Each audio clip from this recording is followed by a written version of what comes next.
Bonjour à tous et bienvenue sur Bras Frontier RPG. Donc on se retrouve pour l'analyse du rate-up disponible donc dans le portail d'invocation rare ce vendredi. Donc ça sera Rengaku, l'unité de feu, Azami, l'unité d'eau et Izuna, l'unité de lumière. Donc la bonne nouvelle c'est que c'est 3 omni-évolutions. Donc on commence tout de suite par Rengaku. Donc c'est statistique, seigneur, full imp, 9454 points de vie, 3856 d'attaque, 2994 de def, 2965 de rec. Il a 11 hits pour un drop check de 4, ce qui fait 40 CC max. Le coût est de 47. Les types, donc anima, briseur, gardien, seigneur et oracle. Alors excusez-moi pour le téléchargement, en fait je viens de le faire et ça me le refait, donc je pense qu'il doit y avoir un bug. Donc pour les statistiques, il est plutôt pas mal, une haute vie, une bonne attaque, et après le reste c'est équilibré. Donc voilà, déjà, c'est pas mal. Son leader skill, donc il va booster tous les paramètres de 40%, il va booster l'attaque, la def, la règle de 30% quand un jauge bébé est supérieur à 50%, il va remplir la jauge bébé de 6 CC chaque tour. Donc c'est un bon leader skill, tous les paramètres, donc il n'y a pas de restriction. L'attaque, la def, la règle 30%, c'est toujours bon à prendre, surtout que la jauge bébé maintenant on les remplit assez rapidement. Et le remplissage de la jauge bébé de 6 CC à chaque tour, c'est intéressant, ça va de pair avec l'effet précédent. Donc voilà, un bon leader skill, un peu passe-partout, peut-être pas assez défensif, je pense. Mais sinon, il n'y a pas de réduction de dégâts ou autre, ou de remplissage quand on se fait frapper, mais bon, ça peut passer. Son extra skill, donc il va booster de 50% les dégâts étincelles et les dégâts subis augmentent la jauge bébé de 2 à 3 CC. Donc ça, c'est bien aussi. On verra surtout par rapport au bébé et au SBB que c'est cohérent. Et le petit boost de dégâts étincelles, c'est toujours bon à prendre. Donc son Breath Burst, il frappe à 370%, il coûte 26 CC, il en génère 20 maximum, donc 20 hits de feu sur tous les ennemis. Augmente la jauge bébé de 10 CC, booste le taux de drop des CCCV de 35% pendant 3 tours, et booste l'efficacité du remplissage de la jauge bébé et des CC de 50%. Ouais, alors oui, j'ai marqué efficacité de la jauge bébé, donc c'est le remplissage, mais je pense que vous avez compris. Donc le SBB, il frappe à 580%, il coûte 30 CC, il en génère 30. Donc c'est 2 hits de feu sur tous les ennemis. Les dégâts étincelles augmentent sa jauge bébé de 10 CC, ça dure un tour. Il va augmenter la jauge bébé donc de 10 CC, il va booster le taux de drop des CCCV de 35% pendant 3 tours, il va booster l'attaque en fonction de la def à hauteur de 70% pendant 3 tours, et il va avoir 30% de chance de faire des étincelles critiques pendant 3 tours. Donc le SBB est un peu différent. On va avoir de la jauge bébé, mais sur cette fois-ci des étincelles. Ensuite, bon, il y a toujours le taux drop et l'augmentation de la jauge bébé. On a aussi donc de l'attaque en fonction de la def, vu que c'est une unité qui est plutôt offensive, vu ses stats. C'est pas mal. Et après les étincelles critiques, ça va de pair un peu avec ça. Donc c'est un petit côté offensif. Mais ce sera surtout une unité qui servira à remplir la jauge bébé. Et qui donnera donc ces deux petits effets si jamais on n'a pas d'autres persos pour le faire. Son UBB, donc c'est 2 hits de feu en AOE. Il va infliger 150% de vulnérabilité aux étincelles pendant 3 tours. Il va remplir les jauges bébés au max. Il va remplir les jauges bébés à hauteur de 50 CC pendant 3 tours. Il va augmenter les dégâts critiques de 300% pendant 3 tours. Donc l'UBB offensif, plutôt intéressant. Vulnérabilité, remplissage. Après pas de résistance, donc comme pour chaque fois que chaque fois que les unités ont ce genre de compétences, c'est un UBB qui sera utile pour faire plus de dégâts, mais après pas forcément très probant pour avoir de la résistance. Alors CSP, et oui c'est une omni-évolution. Donc pour 20 SP, il va augmenter l'attaque de 50%. Pour 20 autres SP, il va augmenter cette fois-ci la def de 50%. Pour 30 SP, il va booster les dégâts étincelles de 70%. Pour 10 SP, si on a débloqué l'effet précédent, il va augmenter les effets donc précédents de 30%, donc ce qui fera des dégâts étincelles de 100%. Pour 10 SP, il va booster les dégâts critiques de 50%. Pour 10 autres SP, il va augmenter les effets du leader skill. Donc au lieu d'avoir un boost de 40%, ça va nous permettre d'avoir un boost de 50%. Ensuite, pour 40 SP, il va augmenter l'effet de remplissage de la jauge BB de 2 CC, ce qui fera 12 CC au total. Et pour 60 SP, il va ajouter à son BBSBB une augmentation de la jauge overdrive de 8%. Donc les SP, chacun voit midi à sa porte. Sur même perso, vous allez pouvoir faire différents types de persos. Quand j'avais présenté Selena, je vous ai dit que c'est une Selena qui va servir pour l'arène. Mais vous pouvez totalement modifier ces SP si vous avez un doublon ou si simplement vous en servez pas pour l'arène. Modifier ces SP pour faire de sorte que Selena remplisse son rôle en quête. Donc, excusez-moi. Personnellement, je partirai donc sur l'augmentation des effets, de l'effet du leader skill. Ensuite, le boost de l'attaque, peut-être le boost de def. Et après avoir entre le dégâts étincelle, je suis pas sûr que ce soit très. Je pense qu'il y a d'autres unités qui serviront plus pour les dégâts étincelle. Donc je partirai certainement sur le remplissage de la jauge qui passe de 10 à 12. C'est toujours bon à prendre. Et ça bug. En fait, non, ça pas bug, mais j'ai écran noir. Donc voilà, c'est une unité qui est moyenne. Après, comme je le dis, chacun fait comme il veut. Personnellement, moi je la trouve moyenne. Elle peut être intéressante pour remplir, pour avoir un leader omni-évolution qui du coup permettra d'avoir 50% au moins au PV sans trop avoir ouais, 50% au PV sans avoir de restrictions. Ouais, moi je la trouve personnellement moyenne. Je pense que les effets de remplissage, on a déjà eu des unités qui l'ont fait.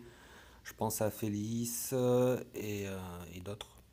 Donc voilà, c'est une unité que personnellement je trouve moyenne, mais comme je viens de le dire, en fait, c'est vous qui voyez.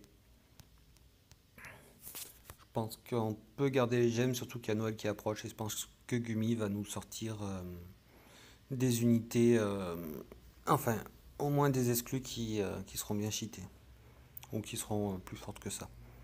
Donc on passe à Azami, qui est l'unité d'eau. Donc ses statistiques, Seigneur Full Imp, 9086 points de vie, 4086 en attaque, 3002 en def, 3097 en rec. Elle a du coup 10 hits pour un drop check de 5, ce qui fait 50 CC. Elle a un coup de 47 et les types Anima, Briseur, Seigneur, Gardien et Oracle. Donc c'est une unité clairement offensive, elle atteint les 4000 carrément. Elle a un bon drop check, une défense et une rec acceptable, donc c'est de bonnes stats, 9000, 4000, 3000, 3000 c'est bien. Donc voilà déjà pour les stats. Son leader skill, donc il va booster l'attaque et les points de vie de 50%. Il va booster les dégâts élémentaires de 125%. Les dégâts contre les ennemis ayant une altération de 100%. Il va booster la jauge BB de 6 CC quand les dégâts excèdent 10 000. Donc le leader skill, c'est pas forcément un leader skill qu'on utilisera en trial et compagnie, parce que c'est un leader skill orienté attaque avec les dégâts élémentaires et compagnie. Mais pour par exemple des raids ou des trucs un peu plus soft, je pense au Grand Gaia Chronicle, les premiers niveaux avant les gros niveaux. Donc ça peut passer. Mais voilà. Personnellement, c'est pas un leader skill qui m'intéresse, surtout que ouais, voilà, que l'attaque PV, alors qu'au-dessus on avait toutes les stats de 50% plus 30% si l'âge bébé est rempli à 50%. Donc voilà. Après, voilà, si vous voulez faire du dégât, ça peut être un bon leader skill. On passe de suite donc à l'extra skill. Donc ça va être 50% de chance d'absorber 5 à 8% des PV. 8% de chance d'infliger malédiction, poison et paralysie. Et 10% donc pour toutes les autres altérations qui existent. Donc son extra skill, ça va en fait avec l'unité. C'est une unité qui servira aux altérations. Donc voilà, rien à dire.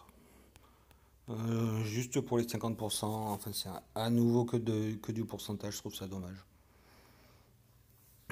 Alors, son Brave Burst, donc il frappe à 370%, il coûte 26 CC, il en génère 16.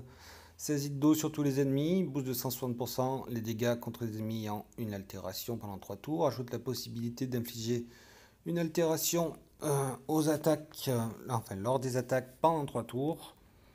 à hauteur de 10% pour paralysie, malédiction et poison, et 15% pour tout le reste. Et on va aussi rajouter donc 50% de chance d'absorber 3 à 6% des PV lors des attaques pendant 3 tours. Son SBB, donc c'est à peu près la même chose, donc il frappe à 580%, il coûte 30 CC pour 20 générés, 20 hit d'eau sur tous les ennemis. À nouveau le boost de 160% contre les ennemis en altération. Sauf que cette fois-ci, elle va avoir 75% de chance d'infliger une altération. Elle va aussi booster les dégâts élémentaires de 50% pendant 3 tours et offrir 50% de chance d'absorber 3 à 6% des PV lors des attaques pendant 3 tours. Donc un BB et un SBB qui se ressemblent un peu. Dans les deux, il y a le boost donc via les altérations. Donc le boost des dégâts via les altérations, la possibilité d'infliger des altérations, donc soit juste unité à un taux plus élevé, soit lors des attaques. Et donc de l'absorption lorsque de PV. Donc c'est plutôt... enfin, ça se ressemble et en plus c'est une unité qui est axée sur les altérations et c'est pas le type de jeu que je joue. Surtout qu'en trial et tout, pas mal de boss ont des résistances justement aux altérations. Donc voilà. Mais on va continuer, je pense que c'est une unité qui peut être intéressante. Selon comment vous jouez, si vous restez de la place dans vos équipes et tout. Donc son UBB frappe à 1500%, il coûte 30 CC, il en génère 22 maximum. 22 hit d'eau sur tous les ennemis, inflige une altération aléatoire, booste l'attaque, les dégâts élémentaires et les dégâts contre les ennemis ayant une altération de 300%. Alors ça a l'air puissant, hein, parce que 300% d'attaque plus 300% contre les ennemis ayant une altération, si c'est possible d'en poser une, ça fait que du coup l'ennemi aura une altération, vu qu'elle en inflige une. Et en plus, les 300% de dégâts élémentaires, c'est plutôt intéressant. Après, à nouveau, c'est un UBB offensif. Et personnellement, moi je préfère en trial et tout prendre un UBB défensif. Donc pour 20 SP, elle va booster les statistiques de 20%. Pour 10 SP, elle va booster l'attaque en fonction des PV restants. Donc 1% d'attaque pour 1% de PV restant. Et qu'est-ce qui se passe? Ce qui fait 100% au maximum. Pour 20 SP, elle va augmenter le nombre de hits de 1. Pour 30 SP, elle va booster les dégâts élémentaires de 50%. Pour 30 SP, elle va augmenter de 30% les dégâts infligés aux ennemis ayant une altération. Donc c'est ce qui fait qu'on va passer à 190% pour les BB SBB et 330% pour l'UBB. Pour 60 SP, elle va ajouter au BB SBB la possibilité d'infliger une altération aléatoire. Donc 10% pour malédiction, paralysie et poison. Et 15% pour le reste pendant 3 tours. Donc l'effet. Et pour 20 SP, elle va augmenter de 10% la chance d'infliger une altération aléatoire. Et pour 40 SP, elle fait durer l'effet de l'UBB 4 tours.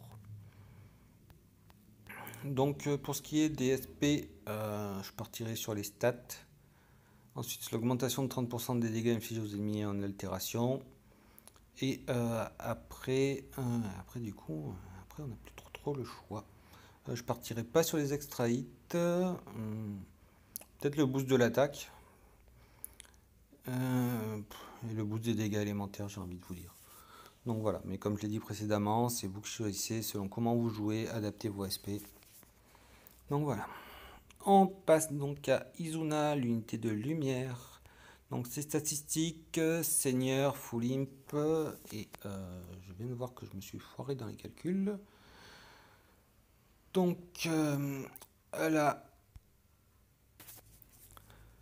Donc je disais, elle a 9522 points de vie, 3442 d'attaque, 3412 de def, 3243 de reg, 13 hits pour un drop check de 4, ce qui fait 52 CC maximum.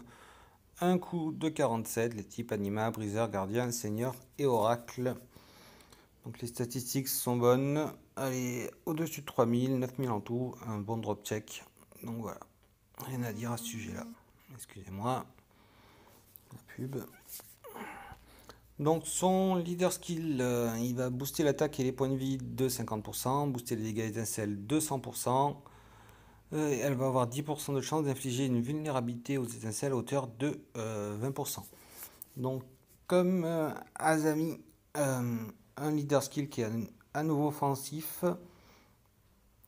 donc du coup, ouais, je n'utiliserai pas forcément trial comme la dernière fois, mais ça peut être intéressant quand on fait comme là du raid.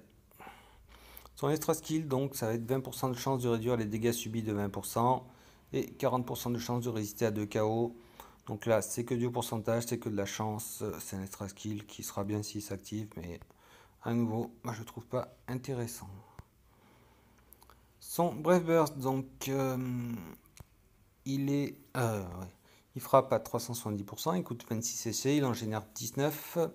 19 hits de lumière sur tous les ennemis, booste de 100% les dégâts des étincelles, ajoute aux attaques pendant 3 tours 10% de chance de réduire l'attaque de 20% pendant un tour et 30% de chance de réduire l'attaque et la def ennemie de 50%. On fait une ellipse pour passer ça. Donc voilà, je vous ai épargné le petit blabla de la fin du raid et on va faire un peu d'arène pour finir. Donc son SBB c'est 23 hits de lumière sur tous les ennemis, boost de 100% des dégâts des étincelles, booste l'attaque en fonction des points de vie de 20% pendant 3 tours, ajoute aux attaques pendant 3 tours 20% de chance de réduire l'attaque de 20% pendant un tour et 30% de chance de réduire l'attaque et la def ennemie de 50% pendant un tour. Donc c'est à nouveau unité qui réduit l'attaque et ou l'attaque et la def avec des petits effets donc comme le boost des dégâts étincelles de 100%, l'attaque en fonction des PV. Mais personnellement on a déjà eu ce type d'unité et moi c'est pas ce qui m'intéresse. C'est pas tant que je trouve les unités nulles ou inintéressantes. Pour globalement le rate up je le trouve moyen. Mais c'est des unités que je vois mal en fait intégrées dans une équipe pour faire les grandes Gaia Chronicle, les trials et tout. Les places sont plutôt limitées, donc j'ai un leader, j'ai du remplissage, j'ai comment ça s'appelle, un mitigeur, et après je vois en fonction de ce que j'ai besoin. Mais ça fait déjà 3 places de prise, donc après il me faut un buffer. Donc là j'ai aucun gros buffer attaque, je préfère avoir une unité qui buff bien attaque. Et après selon le type de triage, je prends des unités comme Lilith pour faire du dégât sur juste un ennemi. Donc c'est pour ça que les unités, je les trouve vraiment moyennes parce que, enfin, je la verrai pas dans mon équipe en fait. C'est pour ça que l'avis et mon avis sur ce batch est moyen, mais je reviendrai plus en détail tout à l'heure sur ça. Donc voilà, unité plus moyenne. Les buffs sont moyennement intéressants. Donc son UBB, il frappe à 1500%, il coûte 30 CC, il en génère 26, c'est 26 hits de lumière sur tous les ennemis. Booste les dégâts étincelles de 300%, restauration de 75% des points de vie lors de dégâts subis, booste l'attaque en fonction des points de vie à hauteur de 80% pendant 3 tours et réduit de 80% l'attaque et la def ennemie pendant 2 tours. Donc intéressant, à nouveau un UBB offensif avec un petit côté défensif, donc la réduction de l'attaque et de la def. Donc la réduction de la def, je pense que c'est offensif par contre, mais la réduction de l'attaque c'est bien, ça peut permettre de résister si jamais. Si jamais on le lance, mais une nouvelle fois, c'est une unité que je ne verrai pas trop en trial. Surtout que voilà, enfin les pourcentages de chance de réduire sont, enfin c'est que certains pourcents, donc ça va pas marcher à tous les tours. Donc enfin, on va finir avec CSP. Donc pour 20 SP, elle va booster les stats de 20%. Pour 10 SP, elle va annuler les réductions de statistiques, donc attaque des frecs. Pour 20 SP, elle va annuler les altérations, ça requiert un effet qu'on verra plus loin. Donc pour 10 SP, elle va annuler les dégâts ignorant la défense. Et pour 20 SP, elle va annuler les dégâts élémentaires. Et pour à nouveau 20 SP, annuler les dégâts critiques.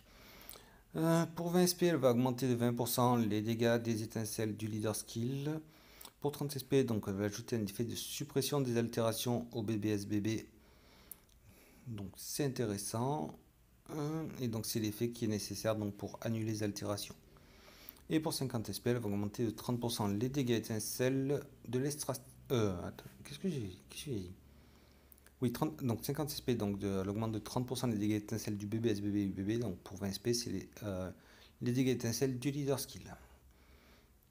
Donc globalement, au niveau des SP, je partirai donc sur les altérations, si j'ai pas de heal qui retire les altérations. après voilà, il faut avoir un heal qui fait ça, sinon, enfin, si le heal fait ça, ça sert à rien.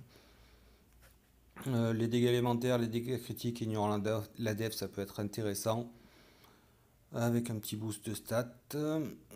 Et sinon, partir sur les étincelles. Donc, honnêtement, moi je partirais déjà sur les stats pour 20 SP. Ensuite, je ferai certainement donc, les dégâts élémentaires, les dégâts critiques et les dégâts ignorant la défense, qui me fait 2, 4, 6,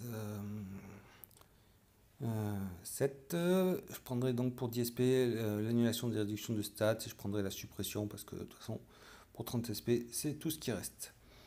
Donc voilà. Donc c'est tout pour ce batch. Personnellement, je le trouve pas folichon. Parce que il n'y a pas en fait d'unité que je recherche dans une équipe. C'est-à-dire avec un gros leader skill défensif ou mitigeur, heal et comment ça s'appelle? Et ouais, c'est ça. Et remplisseur, il y en a une, c'était Félix, mais j'ai pas invoqué pour Félix. J'ai pas trop, ben, vous avez vu, j'ai pas trop de gemmes en ce moment. Et puis le problème avec Brave Frontier, comme j'ai dit la dernière fois, c'est qu'à chaque fois il faut cash pour avoir les meilleures unités et à la longue ça devient assez barbant. Donc les unités sont moyennes ouais, si leurs effets vous intéressent. Donc la première c'est surtout le drop avec quelques petits effets offensifs. Donc c'est de la gestion de la joue bébé. La seconde donc c'est les altérations et la troisième donc c'est la réduction de l'attaque avec donc des petits effets pour chacune à côté comme la dernière c'est les dégâts étincelles et l'attaque en fonction des PV par exemple sur les SBB. La seconde donc il y a les dégâts élémentaires avec de l'absorption et la première il y a ouais, il y a des boosts de l'attaque et il y a des étincelles critiques. Donc à vous de voir, honnêtement, moi je préfère attendre d'autres unités. Celle-là, je vais passer mon tour. Donc voilà, ça c'est pour le batch. Donc pour ce qui est donc des vidéos qu'on m'a demandé, donc on m'a demandé sur les sphères. Alors les sphères, j'ai atteint le crochet de l'amiral. Donc la difficulté est que je passe par le wiki US pour déterminer donc où sont les meilleurs points de drop. Donc, ce qui fait qu'il y a tout en US. Après, il faut donc traduire et retranscrire en français où sont les points de drop et tout. Surtout qu'en plus, les noms ça change. Entre les noix, c'est pas le même nom. Donc, c'est un peu la galère. Donc, mais ça progresse, ça progresse. Et pour ce qui est donc du tuto sur les teams critiques, ça va arriver en fait excusez-moi, en même temps que le Frontier Gate. Et sur ce, ben, je vous dis à bientôt.